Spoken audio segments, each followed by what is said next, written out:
Okay, took a day off. It's day 5. Uh, this will be part 1, chapter 1. Be still and know. Prayer posture. Be still and know that I am God. I will be exalted among the nations. I will be exalted in the earth. Psalm 46:10. So we get to step 2. CJ announced, about, which turns out to be all about believing in and depending on a power greater than yourself. CJ owed his few months of sobriety mostly to an AA group he had joined. He was recounting to me a recent conversation with Owen, his sponsor. If you're not familiar with the big book of Alcoholics Anonymous, it has a lot of God language in it. Most 12-step groups, for the sake of inclusivity, have adopted the language of higher power. Hey man, here's the deal, CJ explained to Owen. I want to get sober. I'm committed to the program, but I'm outlawing God. Don't misunderstand me. I'm in for everything else, but please don't try to talk me into some cosmic therapist to help me say no thanks to a gin and tonic. It's a fair summary of how plenty of people feel about prayer. There's been an Eastern spiritual renaissance in the modern West of late, particularly in the urban areas among the educated class of emerging generations. Practices like Buddhist mindfulness, meditative emptying, yoga, even yoga accompanied by chanting in an unknown language to an unknown God. Anything that gets anyone to some exclusive centered state are on the table. So yeah, I'll pray.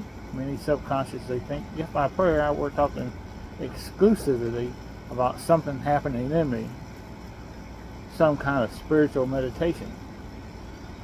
I can get on board with that. But actual communication with a divine being intelligent enough to have created me, everything I know, everything I experience, come on. If such a being exists, the idea that he or she or they should be at my beck and call for conversation is pretty absurd. So a couple of days later, Owen calls up CJ, just as the workday is drawing to a close, and says, I'm in front of your place in my car. Come on out and get in the car. Where are we going? CJ asked. Just get in. They drive into Brooklyn, the car finally backing into a vacant spot with an expired meter along the Coney Island boardwalk. The two of them walk out onto the beach together on a brisk November day. They sit down on the sand next to each other and just look, watching the sun set over the horizon. The gray-blue water extending far beyond what they can see. As the cold wind whips around their faces and cuts through their jackets, they just look, neither of them speaking for a minute or two. Eventually, Owen breaks the silence with a question. See anything more powerful than you are? CJ hesitates and says slowly, yeah. Great, Owen said. Start there. Owen drove CJ where he wasn't going on his own to show him what he wasn't seeing for himself.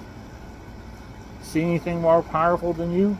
In other words, can you see yourself, your tiny self, in the midst of this vast expanse beyond you? Can you see from God's perspective for just a moment? Owen was introducing CJ to the stillness and wonder from which all prayer emerges. Prayer doesn't begin with us, it begins with God. It doesn't start with speaking, it starts with seeing. As Philip Yancey writes, prayer is the act of seeing reality from God's point of view.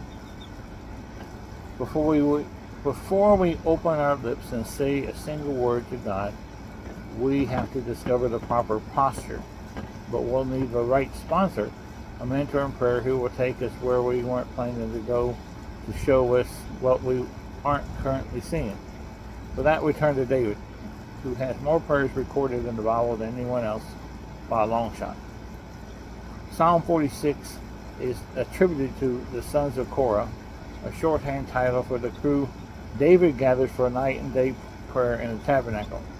From that community comes these famous words, be still and know that I am God. Prayer starts there. Be still.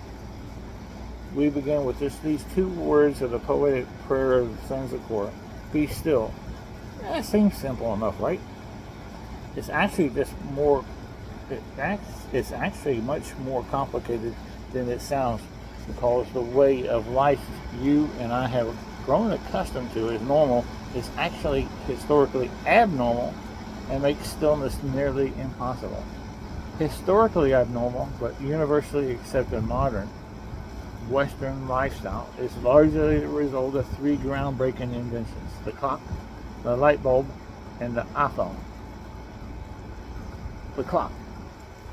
In 1370, the first public clock was set up in Germany. Historians popularly point to that moment as the turning point when the world shifted from natural time to artificial time. Previously, people awoke with the sun's rising and went to bed with its setting. There was a rhythm to life, with longer days in the summer and shorter days in the winter, which I assume is how people made it through German winters before central heating. They mostly slept through it.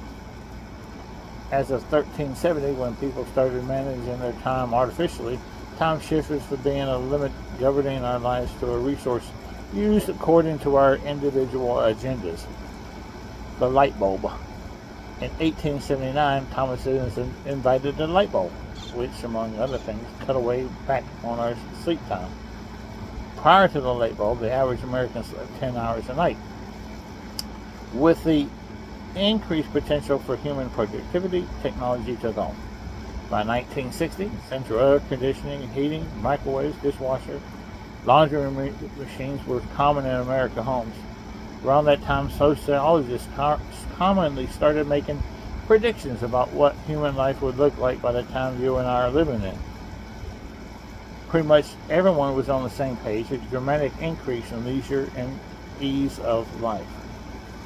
The Senate subcommittee in 1967 jointly predicted by that 1985 the average American would work 22 hours a week for 27 weeks a year, because of all the leisure this new technology would free up. In reality, the average time spent on leisure has decreased since the 1980s. Technology has continued to advance and save us time. They got that part right. What they misjudged was how we use it. We spent that time on things other than deep rest. The iPhone.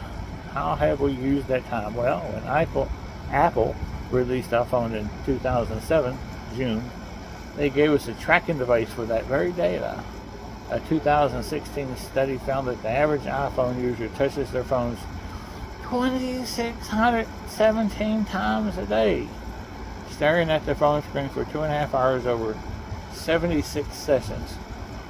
A more recent 2019 study discovered that in just 3 years, the figure had more than doubled to over 5 hours a day.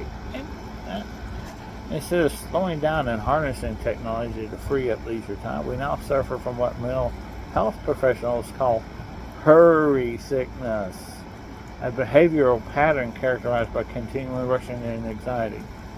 In a society that prizes efficiency and productivity above all else, that uses time like a tool rather than a limit. Hurry isn't an occasional necessity, it's the new normal. Be still is not as simple as it sounds. The Christian philosopher Dallas Willard once said, "What do I need to do to be spiritually healthy?" After a long pause, he offered this, now famous, response: "You must ruthlessly eliminate hurry from your life." According to Willard, hurry is the great enemy of spiritual life in our day. That's interesting, isn't it? I find that interesting because if I were to ask any number of spiritual leaders, pastors, priests, rabbis, theologians, what is the greatest spiritual enemy of our day, I doubt many of them would instinctively respond with hurry. Michael Zigarelli of Messiah University did a 5-year study of 20,000 Christians in the United States and identified busyness as the number one distraction from life with God. He summarizes his own research with this great conclusion: it may be the case that Christians are assimilating to a culture of busyness, hurry, and overload, which leads to 2, God becoming more marginalized in Christians' lives, lives, which leads to 3, a deteriorating relationship with God, which leads to 4, Christians becoming even more vulnerable to adopting secular assumptions about how to live, which leads to 5, more conformity to a culture of busyness, hurry, and overload, and then the cycle begins again. I think it's a cycle the first time. Does it sound familiar to you? When I read these words, I felt like Zigarelli had been watching me on a hidden camera. He goes on to conclude that statistically the most common professions to be caught in this vicious cycle are doctors, lawyers, wait for it, pastors. Not the pastor writing these words, of course. Yeah. Other less mature pastors. Carl Jung, the Swiss psychiatrist whose research is the basis of the Myers-Briggs personality test, put it bluntly, hurry is not of the devil, it is the devil. The modern-day sage Richard Foster writes, in contemporary society, our adversary, a biblical title for the devil, majors in 3 things: noise, hurry, and crowds. If he can keep us engaged in muchness and meaningless, he will rest satisfied. A journalist once asked theologian Thomas Merton to diagnose the spiritual disease of our time. Merton gave a word answer: efficiency. We tend to attribute the complexity and busyness of our lives to a false culprit. We blame it on our environment, the pace of activity in our cities, our workload, our office culture, our stage in life, and the current demands on our time are the assumed chief causes of our overwhelmed lives. Quaker missionary Thomas Kelly, writing in 1941, made a different observation after spending the 4 years slowing down and simplifying on a 12-month sabbatical in Hawaii. Poor guy. Like other Americans, he had carried with him to the tropics the madcap, feverish life he knew on the mainland. Your inner life is not a mirror image of your environment. If anything, the opposite is true. We create an environment that mirrors our inner life, Kelly observed. Strained by the very mad pace of our daily outer burdens, we are further strained by an inward uneasiness, because we have hints that there is a way of life vastly richer and deeper than all this hurried existence, a life of unhurried serenity and peace and power. If we could slip over into that center, if only we could find the silence, which is the source of sound. All of these teachers are circling around the same thing. Hurry is the great enemy of our spiritual life in our day. I'm sure the sons of Korah want all of us to be mentally and emotionally healthy, but what's at stake isn't our ability to stay centered. When this psalm urges us to be still, it's not pushing us toward a self-care retreat. It's undermining an ancient conspiracy all the way back to the beginning of the story. Adam and Eve took and ate the forbidden fruit from that one forbidden tree. They sinned. Then they hid, made clothes, argued, and blamed. They dealt with their sin through what Richard Foster calls muchness and meaningless, what Michael Zigarelli names busyness, and what Dallas Willard diagnoses as hurry. And ever since then, we've always found it easier to ignore the truth as long as we never stop moving. In the fall of humanity, we mastered the art of hurry.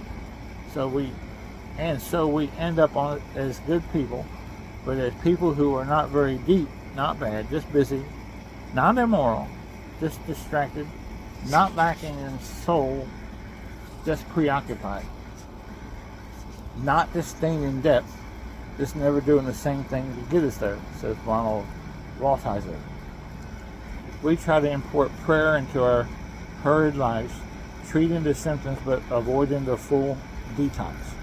And the result is lip service to God, while effortlessly conforming to culture remains the one true God we worship. We can keep up with the illusion, ignore the truth, as long as we never stop moving. Dear reader, I know how important you are. I know you've got a ton of going on at work and have many demands at home. I know there are people who depend on you, a Netflix queue that needs attention, and a social media personality the internet can't live without. But I can gently remind you that the sons of Korah practiced the prayer posture of stillness, as surely did David as the king of a nation in a world of tribal warfare. I go to bed worried about deadlines, bills, and to-do lists.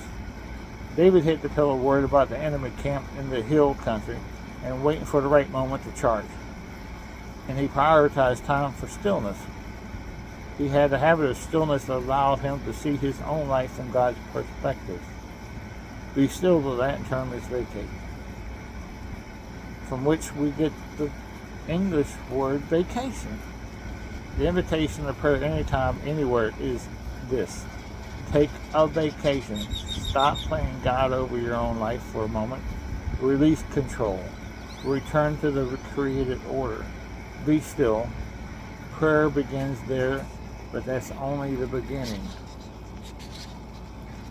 The next section is about 1 to 3.5 pages in length, so I'm going to cut it off for today at this location. Next will be No God, and I'll let you know when I get that recorded. God bless. Have a good night. See you on Sunday in church. Bye.